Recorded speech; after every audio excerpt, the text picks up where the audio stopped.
Nuestra siguiente ponente es Pilar Larreamendi. Sí. Ella es antropóloga de formación y nos va a hablar sobre un poco lo que exponíamos al principio, qué sucede cuando se producen cambios en el soporte de la comunicación. Buenas noches. Van a tener que disculpar mi resfriado fuerte. Y pensando en que es la última exposición, voy a tratar de hacerla fluida y ligera. El título de esta hoy día es La interconectividad del movimiento indígena. Y en esta ponencia quiero analizar el proceso de la construcción de las redes indígenas que han movilizado múltiples actores y tecnologías en vías de redefinir sus relaciones con los estados-nación. El tema que hoy abordo está situado en los actuales debates del desarrollo social, la geografía cultural y política, que estudian las relaciones de poder dadas en la interrelación modernidad y tradición con la que tienen que negociar la cultura indígena hoy en día. El análisis de los actores sociales y sus prácticas las tomo en el marco de la teoría de la construcción de redes de actores sociales trabajado por Bruno Latour, que es un filósofo de la ciencia, y este abordaje lo inscribo en lo que yo denomino interconectividad del proyecto colectivo del movimiento indígena latinoamericano. El material que hoy compartiré con ustedes nos revela la historia de un proceso de construcción de redes con énfasis en el caso ecuatoriano. Este analiza un proceso en que los actores sociales contestan las imposiciones del Estado y sociedades que no se despojan aún de su histórica desigualdad e inequidad. El año pasado se cumplió la década de los pueblos indígenas de las Naciones Unidas, declarada en 1994, que seguro muchos de ustedes conocen, como un medio más para avanzar en el reconocimiento de los derechos indígenas en el marco de los derechos humanos. Esta declaración de los derechos, sin embargo, considerado como un logro en el fortalecimiento de las relaciones indígenas y sus organizaciones, como lo reseña la página web de la BBC la semana pasada, también nos dice que son pocos los logros de otra parte. En América Latina, los países con mayor número de población indígena actualmente son Bolivia, Ecuador, Guatemala, México y Perú, con porcentajes que van desde el 62% en el caso de Bolivia hasta 6.2% en el caso de Ecuador, y siendo México el que mayor número de población indígena, registrando 10 millones. La palabra indígena tiene distintas acepciones, pero en el caso latinoamericano se refiere a los habitantes originarios del continente. La llegada de la población europea creó una distinción a través de las distintas intervenciones entre lo indio y lo no indio, que la Iglesia Católica, la primera institución interconectada globalmente, mediante la imposición de la conversión de la fe católica, propagó entonces a través de fortalecer y propender por interrelaciones culturales, resultando en lo que hoy nosotros denominamos los latinoamericanos el mundo mestizo, el mestizaje. A pesar de la monumental pérdida de población indígena y sus culturas, en el continente americano actualmente se puede decir que hay más de 400 grupos étnicos, quienes son poseedores además de culturas y lenguas endógenas. Sin embargo, después de más de 5 siglos de relaciones interraciales y multiculturales, sean para algunos observadores lo predominante es aún el mestizaje, o sea, la cultura híbrida, siendo muy difícil hoy día reconocer fronteras muy definidas entre lo que es indio y lo que no es indio. Sin pretender entrar en esta controversia sobre las fronteras y siguiendo a Néstor García Canclini, podemos decir que el mestizaje latinoamericano contemporáneo, las tradiciones y la modernidad coexisten a pesar de pertenecer a diferentes temporalidades. En Latinoamérica, los individuos pertenecientes a grupos étnicos asentados en sus múltiples geografías y pisos altitudinarios rurales que fueran difícilmente asequibles hasta hace pocas décadas, hoy en día están siendo expuestos a nuevos patrones de consumo y flujos de información y personas. El mayor acceso a infraestructura de transporte y de tecnologías de la comunicación han tenido definitivamente un papel muy importante en el aumento de la frecuencia de interconexiones que han ido superponiendo tradición y modernidad. Estos cambios en la vida cotidiana de los individuos también se ponen de manifiesto en el proceso de la construcción de las redes políticas indígenas, que es a lo que me voy a referir hoy puntualmente. Desde hace 15 años en América Latina hemos presenciado el incremento en las interconexiones de la población indígena, evidenciadas, entre otras cosas, por la emergencia de los movimientos sociales, para mencionar solo unos casos, el de México, el de Ecuador, el de Bolivia y el de Perú. Con la vuelta de los gobiernos democráticos y el reconocimiento de los derechos, como por ejemplo el derecho a la educación bilingüe, el derecho a titulación global indígena, las identidades indígenas que en un pasado estuvieron atomizadas y ligadas a contextos nacionales, hoy son movimientos indígenas interconectados regional, nacional y transnacionalmente. Las reformas constitucionales en las naciones o estados ratificaron tratados internacionales como por ejemplo la OIT, el 169, y han dado un marco legal para el reconocimiento de estos estados nuevos emergentes que son multiculturales y que a su vez han ido redefiniendo la representación política indígena. La similitud de los procesos afrontados por la población también facilitó el establecimiento de interconexiones que transbordaron las fronteras nacionales, resultando en el reordenamiento de los discursos y las prácticas de la cultura política. Dicho de otra forma, la interconectividad indígena muestra que se está dando un proceso de empoderamiento de indígenas líderes quienes están redefiniendo la forma de hacer política local. Esta definición de la política ha ido de la mano de una redefinición de su identidad, donde se atribuyen nuevos contenidos a la ciudadanía y a la democracia en procesos de construcción y puesta en práctica de las formas reconocidas legales por estados multiculturales. Podemos afirmar entonces que este proceso de reconstrucción de la identidad étnica es híbrida y es subversiva. Es híbrida en tanto es un resultado histórico del mestizaje, y es subversiva porque ha sido y sigue siendo contestataria, anti-status quo. Entonces, la pregunta es, ¿podemos hablar de política étnica? ¿Y cómo ocurre esta interconectividad? Siguiendo a Latour, él nos propone que la construcción de redes actores en esta construcción ocurren flujos de información, flujos de tecnología que a su vez son claves en la construcción y la manutención de las redes. Yo parto de la premisa que podemos hablar de una política indígena cuando analizamos el contenido de sus discursos y sus prácticas, donde se puede apreciar los mecanismos puestos en acción para el efectivo flujo de información y que en este caso tiene una especificidad como étnica. Las prácticas y el discurso político indígena están enraizados en sus culturas organizacionales tradicionales que conllevan múltiples formas de representación de lo que es moderno y lo que es tradición. Un elemento clave es enfatizar que la transmisión de mensajes continúa predominantemente produciéndose como se ha hecho por tradición, o sea, vía oral. Sin embargo, los circuitos y las frecuencias han cambiado por el uso y flujo de tecnologías y entonces estas organizaciones indígenas han requerido de negociaciones y traducciones que describiré a continuación. Este es un proyecto indígena que es un proyecto colectivo.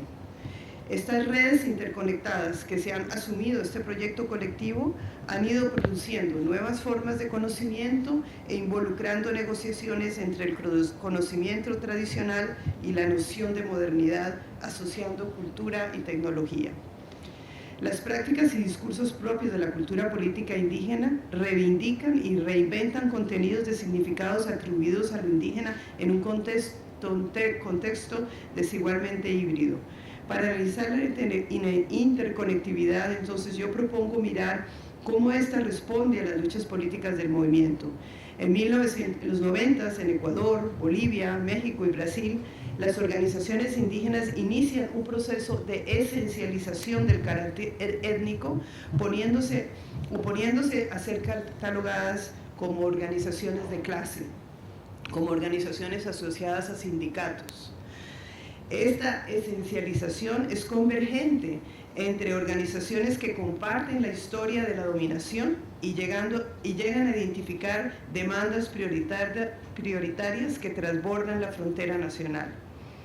Los mensajes de las demandas, por una parte, exigen el reconocimiento al otro y su distinción cultural, y por otra, afirman la pertenencia indígena a un Estado-nación, que podríamos creer que es contradictorio, pero esa es la realidad. La representación de este discurso reclama el reconocimiento de una identidad distinta a la mestiza, enlazada a un continuo con el pasado ancestral y ligado a la pertenencia territorial de estas naciones multiculturales modernas. Estas asignaciones significadas oponen de, como había mencionado, lo moderno y la tradicional y remiten su pertenencia étnica a un pasado imaginado, no híbrido. En este sentido, y a pesar de exaltar lo vernáculo de la cultura, este significado enfatiza lo legítimo de lo ancestral desde la perspectiva de lo moderno y las luchas contemporáneas indígenas contra la histórica exclusión. El flujo de mensajes legibles traducidos entre organizaciones de varias organizaciones en todo el continente hizo la apropiación de significados a pesar del multilingüismo. En el caso de Ecuador, por ejemplo, hay 11 lenguas vernáculas con pocas excepciones de población que, asentada en fronteras multiétnicas, hable más de una lengua étnica. Sin embargo, se pudo gestar una red que tiene una agenda nacional y que recoge las demandas colectivas al Estado y logra movilizaciones muy efectivas. Son las organizaciones a distintos niveles los nodos de esta red que receptan y transmiten los mensajes. ¿Qué información transmiten estas organizaciones? Sería la pregunta. ¿Qué contenidos del discurso son los que predominan? Desde los 90, los movimientos en el continente paulatinamente fueron incorporando y haciendo expresas demandas escritas como derechos indígenas, derechos colectivos, derechos de soberanía alimentaria, derechos políticos, económicos, sociales, derechos de un desarrollo con identidad cultural, entre otros. Pero estos derechos son reclamos que se entrelazan con una agenda política más amplia y que tiene especificidades en cada país. En el caso de, por ejemplo, reclamos y demandas sobre derechos de los recursos del subsuelo del gas en Bolivia, del petróleo en Ecuador, de las minas en Perú, que siguen siendo demandas vigentes en este momento. En el caso de Ecuador, una reforma constitucional del 98 reconoció el carácter plurinacional y multiétnico de la nación e introdujo los conceptos de las denominadas nacionalidades y pueblos indígenas. Este logro del movimiento permitió que las organizaciones dieran forma a una nueva constitución y le asignaran el contenido de su significación a las nacionalidades y pueblos de acuerdo a su propia representación y no aquella del Estado. Según el discurso indígena, las nacionalidades y los pueblos étnicos se autorreconocen como tales y son hablantes de distintas lenguas. Los pueblos son una subdivisión de una sola nacionalidad, que es la quichua y que es la mayoritaria en el país. El Estado ecuatoriano entonces reconoció estas nacionalidades como parte de una nación-Estado y la reconstrucción de este concepto dio paso a lo que hoy denomina el discurso indígena como interculturalidad. Lo local es para la agenda política el espacio donde se ha asignado contenido a esa dicha interculturalidad. Es el proceso de territorialización de lo local, donde se pueden establecer formas de control social y oportunidades para la inclusión de las demandas desde la perspectiva indígena, expresadas en palabras de los líderes como aquello que significa la unidad dentro de la diversidad. Eso es la interculturalidad en términos indígenas. alcaldes indios han establecido municipalidades, gobiernos denominados alternativos, donde se han realizado programas de gobierno que enfatizan el establecer una democracia participativa y definen a la institucionalidad que responda a la cultura indígena, pero también a la no indígena. Por ejemplo, el sentido que atribuye a formas asociativas de trabajo con beneficio comunitario, como el caso de la denominada Minga o del Ipiamanuj, que son dos formas comunitarias de trabajo quichua y shuar, que se han ido incorporando en la forma de gestionar estas denominadas gobiernos alternativos. Otra forma de interculturalidad enfatizada es que algunas de estas municipalidades alternativas han iniciado programas en casos de salud con presupuesto público que incluyen la práctica de medicina indígena, como en el caso de las municipalidades de Cotacache y Otavalo. Hay muchos otros ejemplos. ¿Cómo transmiten los mensajes las redes? Dependiendo del tema, por ejemplo, cuando hay convocatorias para una movilización son los líderes nacionales y después una serie de rondas de consultas con los líderes de distintos niveles de organizaciones a los que llaman a la movilización. Los mensajes son transmitidos de forma tradicional y siguiendo las jerarquías organizacionales tradicionales. Una llamada a movilización deberá entonces ser legitimada por líderes nacionales. Entre otras palabras, estas pautas en el flujo de información son dadas por las organizaciones tradicionales. Receptados los mensajes, en el caso, de, por ejemplo, de una movilización nacional, estos pueden resultar, como se ha evidenciado, en masivas manifestaciones interconectadas que paralizan regiones y países enteros. La interrupción del tráfico, bloqueo de vías, impedimento de acceso de alimentos, etcétera, son algunas de las cosas que se ven en este tipo de movilizaciones. Los líderes y organizaciones y muchas veces simpatizantes como la Iglesia Católica, ONG, estudiantes también se unen a esta red.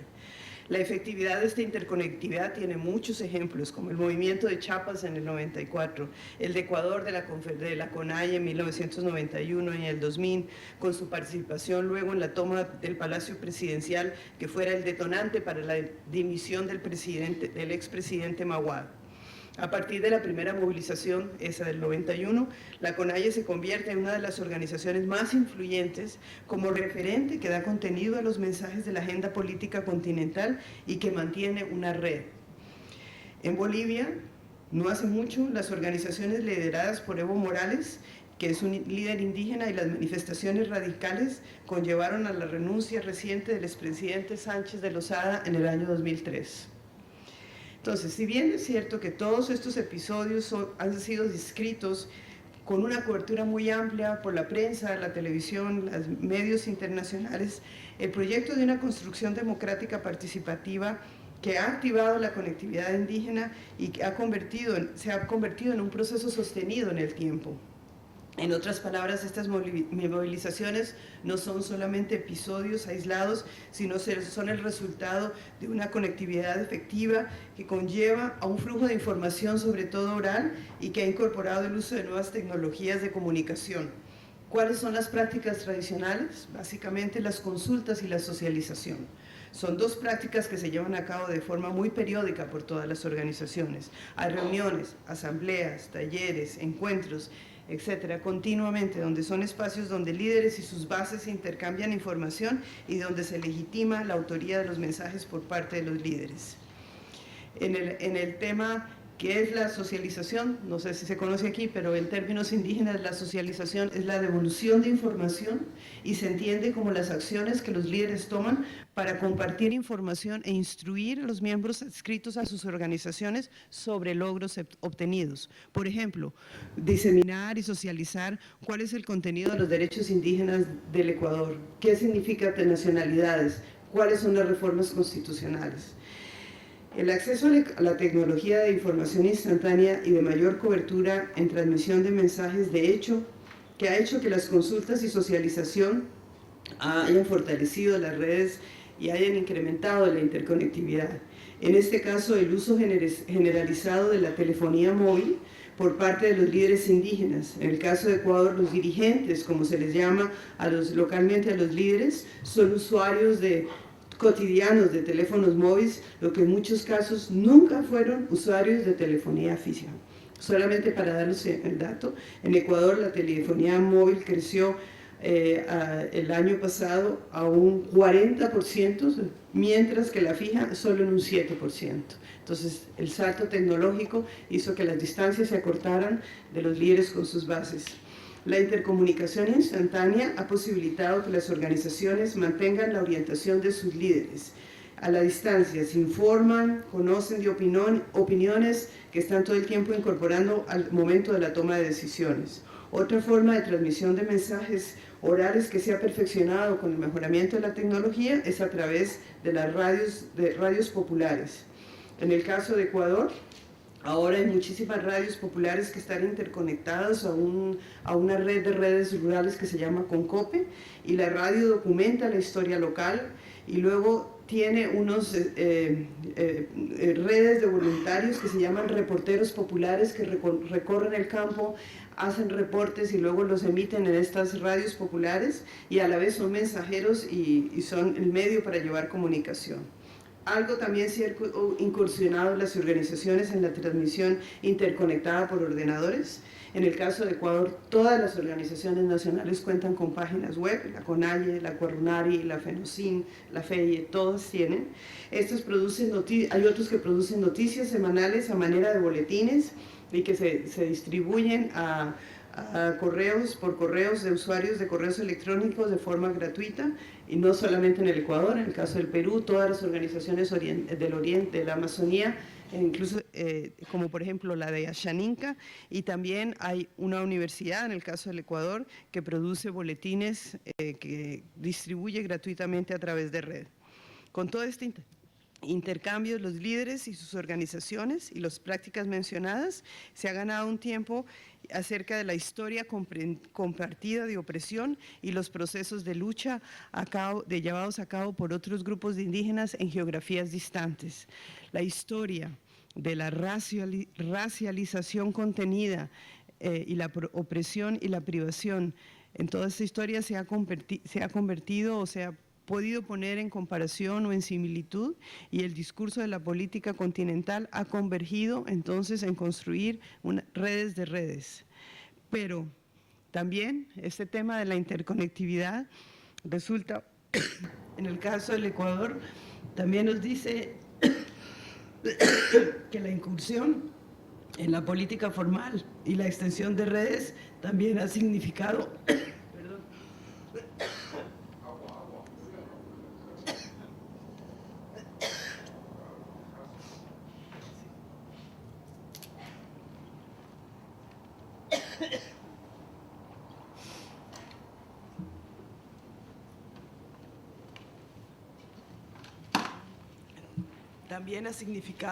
que a estos actores se han unido otros que tienen otro contenido en sus mensajes, distintos a los de la unidad en la diversidad, y no piensan que es necesario la construcción de espacios de consulta y socialización, que es lo que ha pasado en la última alianza. El caso de los movimientos ilustra cómo un proyecto colectivo ha logrado conjugar el contenido y las prácticas modernas y tradicionales, estableciendo esta red de redes. Queda, sin embargo, un interrogante abierto de cuál será la permanencia de las redes políticas en este contexto de una democracia participativa. Solo me resta agradecerles, y quisiera traer a colación una cita de un líder indígena que es actualmente el actual presidente de la CONAIE, Luis Macas, y que dice: la construcción de un Estado pluricultural y multiétnico, que es la propuesta indígena, está defendiendo un cambio cualitativo en las luchas políticas contemporáneas. La lucha es conseguir del Estado el reconocimiento de su naturaleza pluricultural y su diversidad histórica. Muchísimas gracias.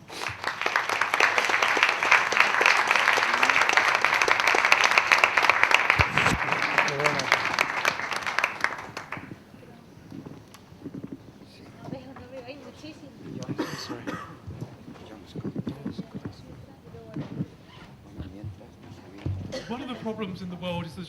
problemas del mundo son los idiomas. Uno de los problemas del mundo es que desaparecen los idiomas nativos, las lenguas nativas. ¿Podrías hablarnos del impacto de la tecnología para mantener y preservar estos idiomas nativos? Sí. En el caso de Ecuador, que es el que conozco profundamente, y que les contaba, hay 11 lenguas. Una de ellas crece, que es el quichua, que es la versión del quechua peruano.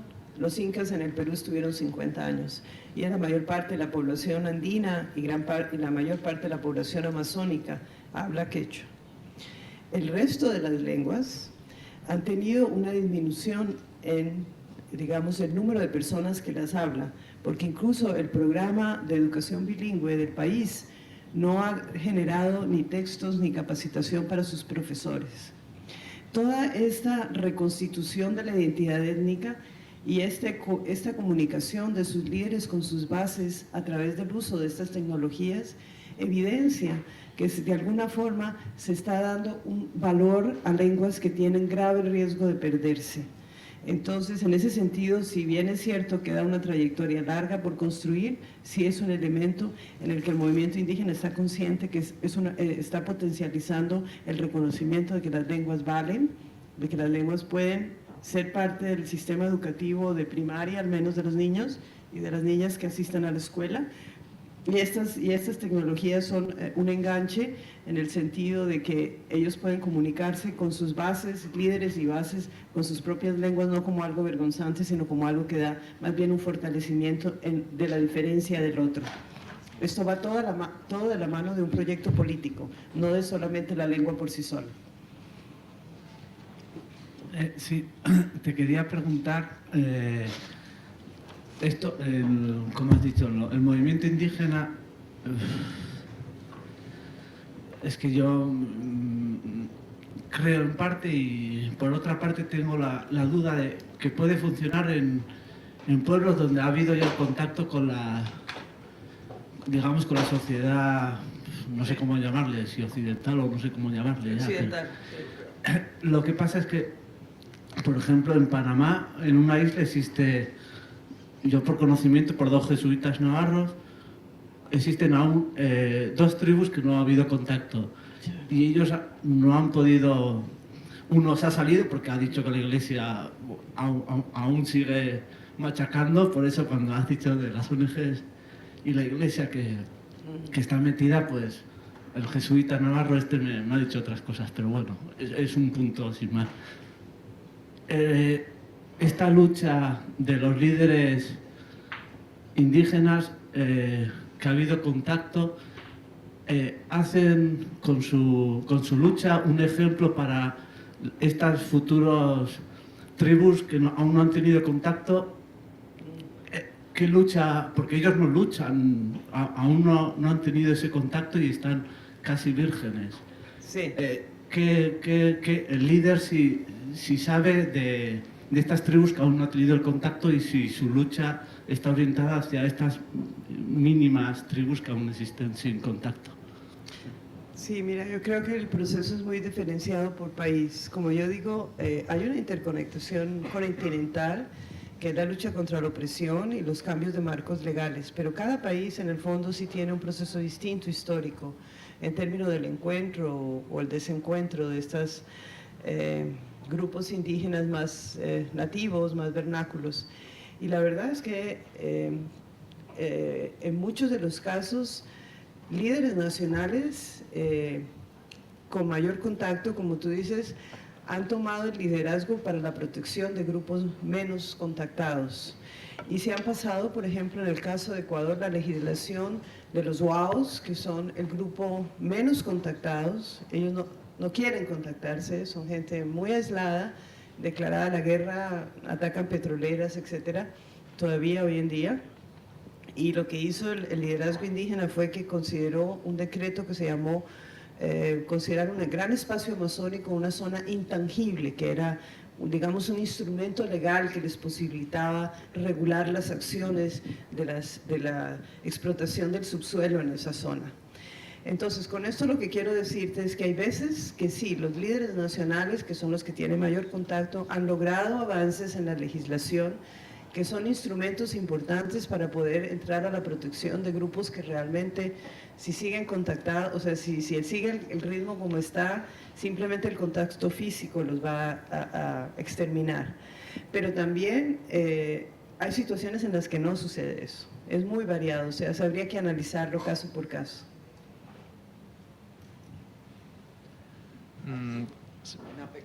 En mi opinión, sí me gustaría recalcar a lo mejor, ¿no?, que un poco la fortaleza de este movimiento está precisamente en la ligazón entre los líderes y la base, ¿no? Cómo se ha ido construyendo de abajo arriba, desde las comunidades, ¿no? Sí. A diferencia de lo que estamos acostumbrados nosotros en Europa, ¿no?, de movimientos muy con un cuadro político, ¿no?, dirigente. Entonces yo, bueno, me pregunto, ¿no?, a veces cómo la ampliación del uso de las nuevas tecnologías afectaría a este hecho decisivo, ¿no?, del que tengan que rendir cuentas siempre los líderes, que por medio de la asamblea, viéndose todo, se decida, ¿no? Por un lado, a lo mejor podría llegar a hacerse eso por internet, ¿no? Y por otra cosa te quería preguntar, por otro lado, si una vez que el movimiento indígena ha estado en el gobierno, ¿no?, y ha visto que estar en el gobierno no ha equivalido a tener el poder, pues podría pensarse que tenía más poder cuando estaba actuando desde la base, ¿no?, como movimiento social, sin estar en coalición con el gobierno. ¿Crees que qué perspectiva crees que tiene ahora, que parece que vuelve a retomar un poco el valor de los municipios, de los gobiernos locales, ¿no?, de la red de autonomías a nivel local? Como todos los procesos sociales son complejos, y esta es la primera incursión que en el caso del Ecuador se dio con una alianza de gobierno. El actual presidente salió electo por una alianza con el movimiento indígena, y luego una ruptura muy dura, yo creo, ¿no? Entonces yo diría que es bastante incierto. Ahora, lo que puedo decir de eso es que líderes que habían llegado a cargos como ministros, que habían empezado con el movimiento indígena, que son aquellos que definieron la interculturalidad, que hicieron la reforma, que lograron la titulación global, que se habían separado un poco del liderazgo, han vuelto otra vez a la CONAIE y a sus líderes y a sus bases y a sus líderes de menor escala. Entonces yo creo que está por verse, ¿no? No podría yo decir qué va a pasar, la verdad.